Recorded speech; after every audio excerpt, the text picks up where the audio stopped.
Good afternoon from the forest. Renaissance Poetry, Volume 3, 2nd edition. Let's take a look at what we have here. Popular Ballads. I've not read this before, but I'll read it now. This one looks interesting. The Demon Lover. Oh, where have you been, my long, long love? This long 7 years and more? Oh, I'm come to seek my former vows ye granted me before. Oh, hold your tongue of your former vows, for they will breed sad strife. Oh, hold your tongue of your former vows, for I am become a wife. He turned him right and round about, and the tear blinded his ee. I wad never hae trodden on Irish ground if it had not been for thee. I might hae had a king's daughter far, far beyond the sea.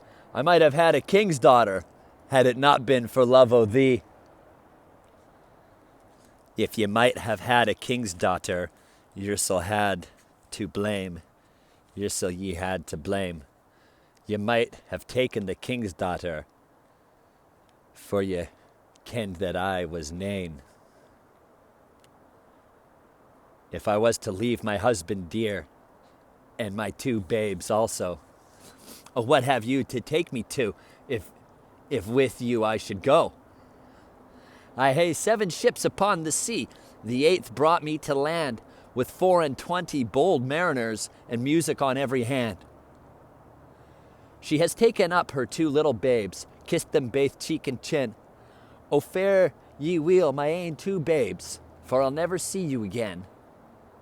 She set her foot upon the ship, no mariners could she behold, but the sails were o' the taffety, and the masts o' the beaten gold. She had not sailed a league but barely 3, when dismal grew his countenance, and drumna grew his face. They had not sailed a league, but barely 3, until she espied his cloven foot, and she wept right bitterly. Oh, hold your tongue of your weeping, says he, of your weeping now let me be. I will shew you how the lilies grow on the banks of Italy. Oh, what hills are yon pleasant hills that the sun shines sweetly on? Oh, yon are the hills of heaven, he said, where you will never win. Oh, what in a mountain is yon, she said, also dreary with frost and snow. Oh, yon is the mountain of hell, he cried, and where you and I will go. He strack the topmast with his hand, the foremast with his knee, and he brake that gallant ship in twain and sank her in the sea. Excuse me.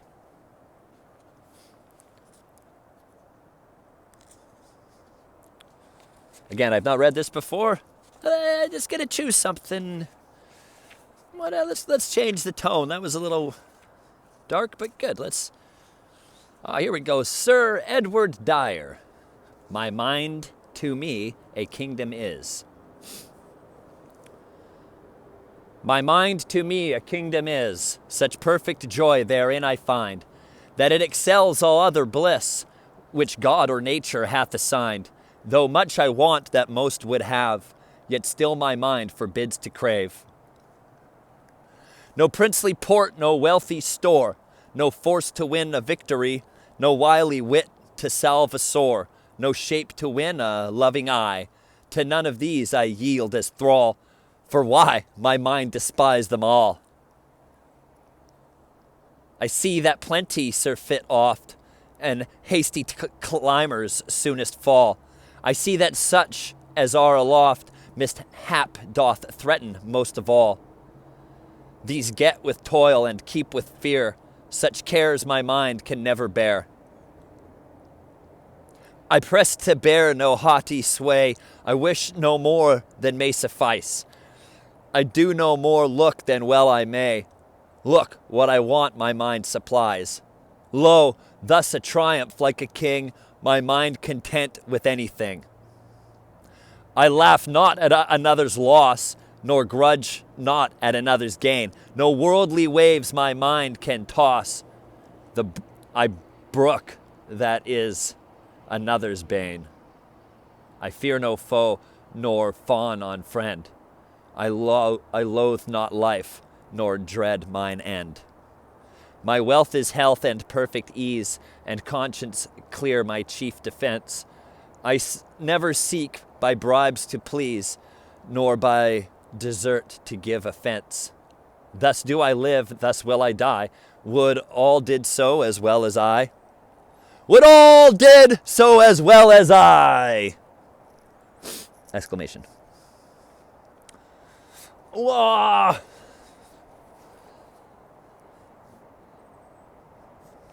No. No. No, no.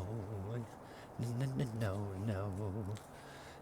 Let's just choose at random. Something not too long.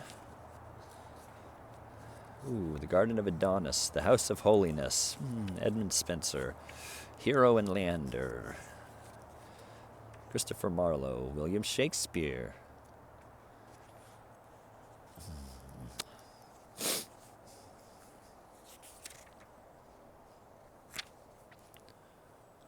William Shakespeare, Sonnets, 1609. From fairest creatures we desire increase, that thereby beauty's rose might never die. But as the riper should by time decrease, his tender air might bear his memory.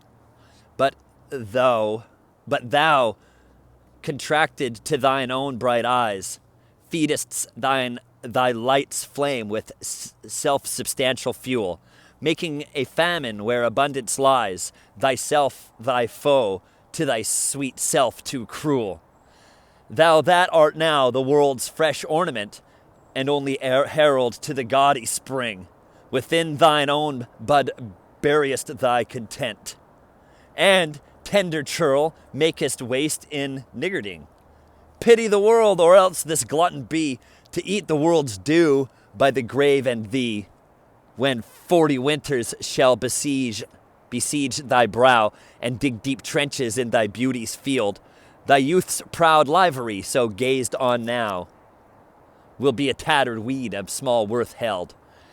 Then being asked where all thy beauty lies, were all the treasure of thy lusty days, to say within thine own deep sunken eyes, were an all-eating shame and thriftless praise. How much more praise deserveth thy beauty's use, if thou could answer, this fair child of mine shall sum my count and make my old excuse, proving his beauty by succession thine. This were to be new made when thou art old, and see thy blood warm when thou feelest it cold. Those hours that, with gentle work did frame, the lovely gaze where every eye doth dwell, will play the tyrants to the very same, and that unfair which fairly doth excel. For never resting time leads summer on to hideous winter, and confounds him there. Sap checked with frost, and lusty leaves quite gone. Beauty o'ersnowed, and bareness everywhere. Then, were not summer's distillation left, a liquid prisoner pent in walls of glass? Beauty's effect with beauty were bereft, nor it, nor no remembrance what it was. But flowers distilled, though they with winter meet, lease but their show, their substance still lives sweet.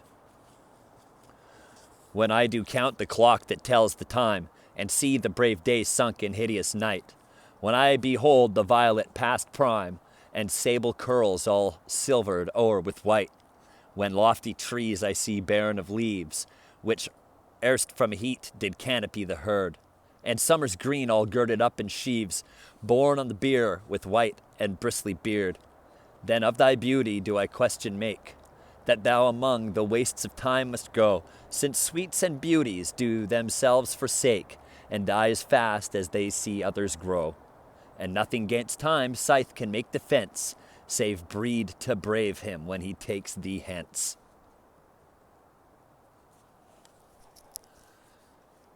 Not from the stars do my judgment I pluck, and yet methinks I have astronomy, but not to tell of good or evil luck, of plagues, of deaths, or seasons' quality, nor can I fortune to brief minutes tell, pointing to each his thunder, rain, and wind, or say with princes, if it shall go well, by oft predict that I am in heaven find. But from thine eyes my knowledge I derive, and constant stars in them I read such art, as truth and beauty shall together thrive. If from thyself to store thou wouldst convert, or else if thee this I prognosticate, thy end is truth's and beauty's doom and date.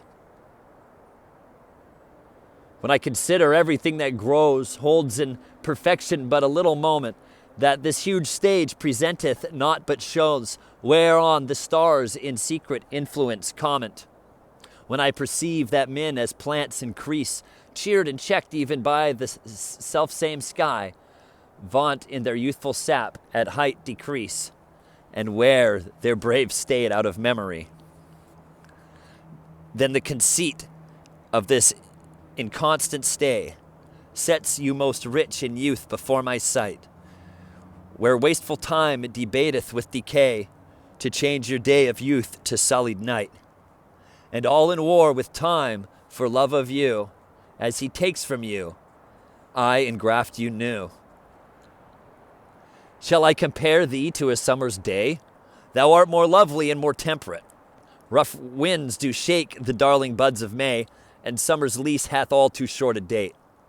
Sometime too hot the eye of heaven shines, and often is his gold complexion dimmed, and every fair from fair sometime declines, by chance or nature's changing course untrimmed.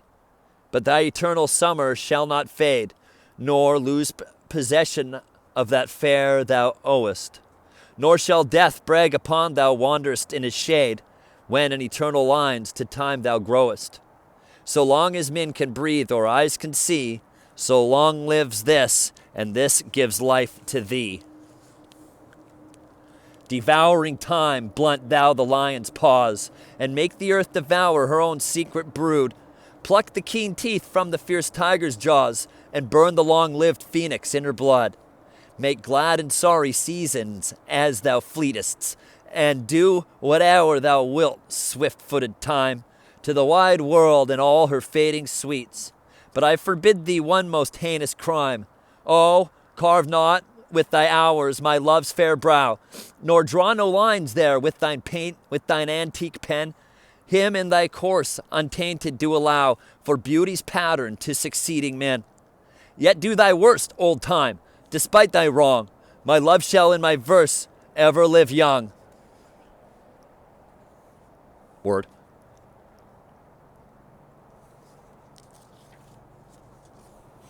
As an imperfect actor on this stage, as an unperfect actor on the stage,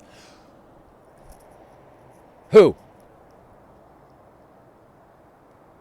with his fear is put beside his part, or some fierce thing replete with too much rage, whose strength's abundance weakens his own heart.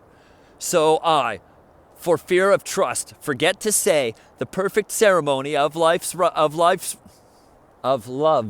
right.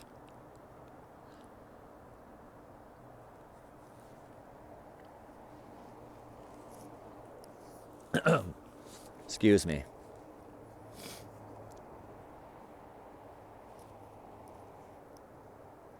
As an unperfect actor on the stage, who with his fear is put besides his part, or some fierce thing replete with too much rage, whose strength's abundance weakens his own heart.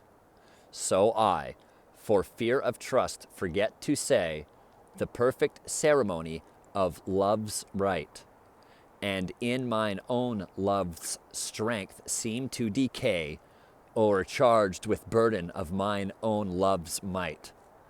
Oh, let my books be then the eloquence and dumb presagers of my speaking breast, who plead for love and look for recompense, more than that tongue that more hath more expressed. Oh, learn to read what silent love hath writ. To hear with eyes belongs to love's fine wit. Thank you. Thanks.